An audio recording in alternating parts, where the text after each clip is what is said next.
Good morning, Del Shakes fam. I'm Cassie Alexander. Good morning. I'm Bi Jean Ngo, and we are live to encourage you to support Del Shakes via Do More 24 Delaware. That's right. Until 6 p.m. tonight, all gifts made via the link at the bottom of this video will help Del Shakes fulfill our mission of sharing stories that bring people together. And there are some really cool incentives to participate in this fundraising event, like a $400,000 stretch pool from the Delaware Division of the Arts. It means that whatever amount you give to Del Shakes will be increased and have even more of an impact for the work we do. Now, because we are all about sharing stories, I asked Bi to join me for a cup of coffee. Oh, yeah, I've got my big one. And it's a pretty mug too. So we're going to have some coffee, share some coffee, and also to share a story.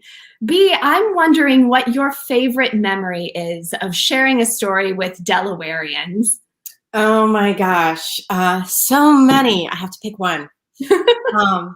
Well, first and foremost, my first project with Delaware Shakes was a community tour, and it was the first community tour. And we did Pericles, which, if you don't know it, is a massive adventure story. That's a story about adversity and overcoming adversity and a family finding each other again. And that was just such an amazing time because it was the first time us artists had gotten together to do something like the community tour, where we took Pericles to a juvenile facility, a women's shelter.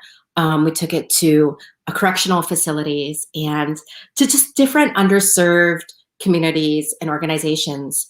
And we got to be there without a set. We were there right with our audience, like 5 feet, 2 feet away from people. And it was the most connected I'd ever felt doing Shakespeare because the language and the heart was essential. And that was like the biggest lesson. So it just made me feel so alive as a person, and know that that we can use these stories to actually connect people across a broad expanse of humanity. And I'd never felt that on such a visceral level before. And I still feel it in the work we do, you know? That's so powerful. And it's making me think now, you talk about how close the audience was, and everybody's socially distanced right now. And it will be very sweet when it's safe for us to be that close to an audience again. That will be really special. I'm wondering, Bi, you wear so many creative hats. You're a performer and a great performer. You also direct. And you've directed 2 very different projects for Del Shakes. What did that experience teach you about, I don't know, like the essential elements of sharing a story? Oh my gosh. So my first huge directing project was actually directing Much Ado About Nothing for the Summer Festival in 2018. And that story was about people seeking love and connection, right? All these soldiers are coming home from the wars and they are ready to be hugged. They're ready to fall in love. And all of the people in this village are just waiting for the soldiers to come home and tell their stories and fall in love with them. And so for me, it was essential to build up this feeling of a party, like everyone's moving towards this giant wedding party at the end. And I wanted everyone who was coming as an audience member to Rockwood Park to feel like they were part of this community and part of this action of falling in love. So for me, the essential part was to make the audience feel like they were part of this party the entire time. And the set was really expansive, and the actors, came from different directions onto the set during different times of the performance. And all of it was to build this momentum, even though the audience was sitting still. And then when we went to Delaware Art Museum and did the socially distanced sculpture garden live event in the fall, that was a walking tour where you and I and David Stradley and other team members of Del Shakes led groups of audience members that were COVID safe, like groups of 10, from one sculpture to another, where there would be one artist or a quarantined couple that would do a scene together. And each of these sculptures kind of sparked an idea for us to pair a monologue, a Shakespeare monologue or a Shakespeare scene with it. What I wanted was for people to still feel a journey as they went through that experience. So even though we didn't have a clear narrative the way Much Ado did, there was a thematic narrative. It was each space kind of like created its own magic, and there was still momentum. And in this case, the audience was the one moving. So with everything that I do directorially, I've begun to realize that I love the sensation of asking the audience to physically take a journey with us. So even in the language of Shakespeare, there's always a drive, whether you're speaking, the compressed lines of a sonnet, or you have like, a 3-page scene to play, that there's like a momentum with which he writes, where he asks us to feel like our hearts start beating faster. And with the Sculpture Garden, even though it was in the time of COVID, I wanted everyone to feel that like energy of things pulling together.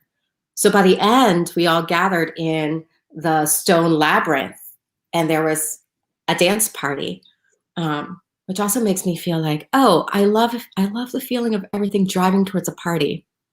Well, and it's only occurring to me now, like you had that lovely jig at the end of Much Ado, which was so fun. And then we ended at the Sculpture Garden with, yes, a communal dance party. That's really important.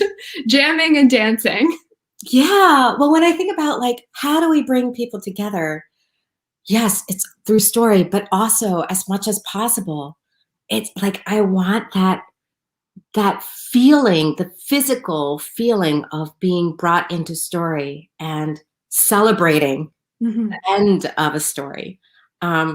Maybe not so much in the tragedies, but certainly in the comedies and the romances. There's something that I think, especially in the time of COVID, we seek that connection. Yeah. And even recently, when we did the Valentine's Day digital event, and we had a few scenes from Romeo and Juliet, Len Kelly and Kim did this beautiful, the secondary balcony scene, I'll call it, of Romeo and Juliet after Romeo has been banished. And, they've had an intimate evening and they're saying goodbye. But at the end of that scene, even though they were on 2 different Zoom screens, I asked for them to reach out and touch each other through the screen. And it was an echo of Romeo and Juliet earlier in the play, where, what's the line? Let's do as palm is holy palmer's kiss. Because even though it's through a screen, that simple gesture of a touch was so essential for me. Like, Shakespeare doesn't write just words, he writes actions, right? And when we dive into any of his texts, sonnets, the comedies, the tragedies, the histories, there is physical action that he writes in. He directs his text in his language. And so for me, we can't do Shakespeare without also really physically committing to the physical gesture and the action, Oh, absolutely. It's not just heads, it's hearts and minds and spirits. We're all connected in that way. Absolutely. Well, Bi, I don't know about you. It's Friday and I need to have some fun. It's Friday, we're in quarantine. We need a little fun. So I'm wondering if you can pick a number. Does it have to be between a range, or it could be any number? Pick any number. I'm gonna pick 55. 55. All right, fans, 55 is the number. The first person to donate $55 to the link at the bottom of the screen will receive a Del Shakes branded water bottle. Our logo right there, Delaware Shakespeare. We will send some swag to you. And Yes. if you're newer than this, it won't have my name on it. A new water bottle mailed right to your home so that you can stay hydrated, and hopefully you can bring it to join us for an event sometime, someplace. We'll be sharing stories as Bi shared today. We're finding ways to keep telling these stories and bringing people together in safe ways, even during these COVID times. So we hope you and your water bottle will join us. Get that water bottle. I love giving things away. Yes, join us. Let's have some fun on a Friday. Thank you for tuning in, friends. And remember to donate to Del Shakes at the link below before 6 p.m. tonight. Thank you, thank you. And we will be back. David Stradley and I are having snacks at 1 p.m. So we will see you then.